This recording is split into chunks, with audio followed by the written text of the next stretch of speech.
What's the first thing that comes to your mind when I say welfare or rescue? Is it underweight, malnourished horses? Or is it horses so skinny you can see every rib along their body? Is it horses so obese their bodies are damaged so badly they can no longer be ridden? Horses so overweight they cannot walk properly due to the illnesses related to obesity, such as laminitis, which causes the hoof to grow and twist the bone inside. There are several prominent horse welfare charities across the UK which rely on volunteers. The Blue Cross helps to educate horse owners and children, putting on training days where kids can interact with horses and learn from a young age about horse care. The Blue Cross runs a permanent loan system for all their horses. The organisation takes in a horse, retrains it, then puts the horse out on loan. Then if the owner no longer wants the horse in years to come, they can give it back to the Blue Cross, who will find it a new home. This always ensures that the horses do not end up in the same situation twice. In 2009, over 70% of horses that came into the Blue Cross were grossly overweight. Okay, so yes, some horses are coming into us because of owners' financial circumstances. People are often not able to keep the horse in the required management system, so you're not able to keep them stabled if needed off the grass. And quite often people's idea is they can just turn a horse out into a field on larger grass. Horses are naturally designed to live, especially the native type of horses, are designed to live out on as little grass as possible. If you take the Shetland pony for an example, it's used to living out on harsh conditions, on very little grazing, and quite often people are getting them and just not realising that they can't just turn them out into a perhaps a pasture that's been used for cattle in the past, and they do put on weight quite quickly, and that's with sort of any native horse to the country. Just their needs need to be met. Over the last 3 years, the cost of fuel and domestic products have been rising. The increase of VAT and of course the one that has affected us all, the recession. These rising costs are reaching into every walk of life, and the horse world has not been left out. Carrots, which last around a week, have doubled in price, and horse feeds, which last around 2 weeks, have gone up too. Just even the cost of buying things like buckets and head collars is near enough doubled. For example, a bale of hay, I mean, I'm sure you've seen about the hay shortages, a bale of hay that a couple of years ago would have cost £20 is now costing £35 plus, and of course it's only lasting the same amount of time. You do have to ask whether or not you're going to have to sell one of them, just because if you can't afford to keep them, it's not fair on them to not give them the care that they deserve, but ultimately it's not their fault that I'm not getting paid anymore. So, you know, it's sad and it's hard, but hopefully, I don't know, I'll sell the car or something. Many people have had to make the painstaking decision to sell their horses, and the amount of people making this decision is still rising.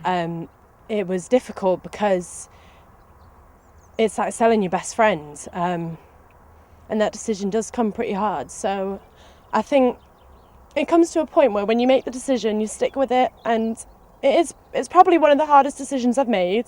But, you know, like I say, it's feed yourself, keep your house or keep your horse, and unfortunately the horse is the first thing that goes.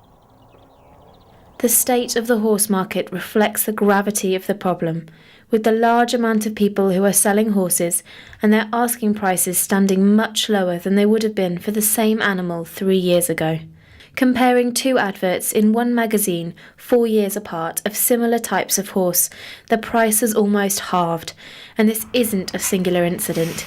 Horse dealers are finding it much harder to make a living from horses alone, as horses are coming in cheaper but in a worse off condition. Yes, they are considerably cheaper compared to what they were 2 years ago, perhaps, definitely. Because people haven't got the money that they used to have. I mean, where somebody would quite willingly sort of hand over sort of, £2,000 or £3,000 for, a kid's pony or whatever else, they just haven't got that sort of money to be, throwing out on a kid's pony that they know damn well in sort of a year or so's time, or possibly two if they can stretch it. They won't let that pony last, so they're not prepared to spend the amount of money that they were 2-3 years ago on, something else. But I think not just myself, but I think the horse industry on the whole is struggling, and this is the reason why a lot of the horses that are coming into us are actually coming in considerably cheaper, because they can't afford to feed them and keep them. So inevitably when they come to us, they're not in the condition that they probably would have been, 2 years ago, given the same set of circumstances. It's not just the happy hackers that are being affected. Even people who have the money to compete seem to be tightening their purse strings. Equestrian centres such as Hargate in Derbyshire have had to adjust to the changes. We've noticed less entries last season in the affiliated show jumping, especially in juniors. So this year we have cut down on our junior shows, but just for the normal everyday show, the entries are much quieter. Obviously, the fuel prices have made a big difference. There are many people that make their living from the equine industry, not just landowners, but commentators and course designers too. I used to be out probably every weekend. 2 or 3 years ago I was turning shows down because I was fully booked, and then probably over the last couple of years, and I found myself with a lot more free weekends. And I think that's a combination of factors. I think there's the people just can't afford the diesel to travel. I think people are looking at, certainly weekend riders, looking at the affiliation fees and the cost of affiliating 1 or 2 horses plus themselves. Then they're looking and say, well, we'll cut back and we'll go unaffiliated and we'll not have to pay the affiliation fees, save £200 a year, something like that. Affiliated show jumping memberships, such as the British Show Jumping Association or BSJ, have been suffering over the last 3 years. However, unaffiliated show jumping memberships, such as Trailblazers, have gone up by almost a quarter. But when you look at the cost difference, it's easy to see why. Prior to them starting show jumping, I used to have a hobby called golf. So what I've done is I've decided to give up my golf for the purpose of my girls. It's a very expensive sport.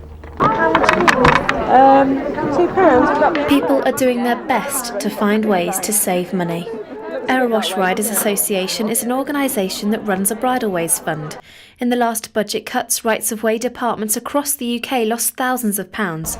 The association tries to maintain bridleways in Erewash and provide horse riders with cheaper ways of looking after their horse. And second-hand car boot-style sales like these are one of them. Basically, today has been great success as regards, spreading our word for our bridleways group, also providing quality second-hand goods, for everybody that's came. I think people, are preferring the second-hand tax sales now rather than paying the extortionate prices that you would in shops for new things, because you can get equally as good things here at second-hand. Basically, over the years, the price of things has gone up so much. People are struggling to keep hold of horses as it is. The price of food's trebled, probably quadrupled in the last probably 2 years alone. So anything where we can make a little bit of money to put back into the horse riding is fantastic. So with mounting fuel prices, riding centres putting on less shows and increasing costs to simply own a horse, organisations such as the Blue Cross are expecting a higher intake year on year. But people are still hopeful that further down the line things will change. I think eventually, if the country picks up, if my personal situation picks up, it will be one of the first things that I choose to get back into, and hopefully one day I will again own a horse.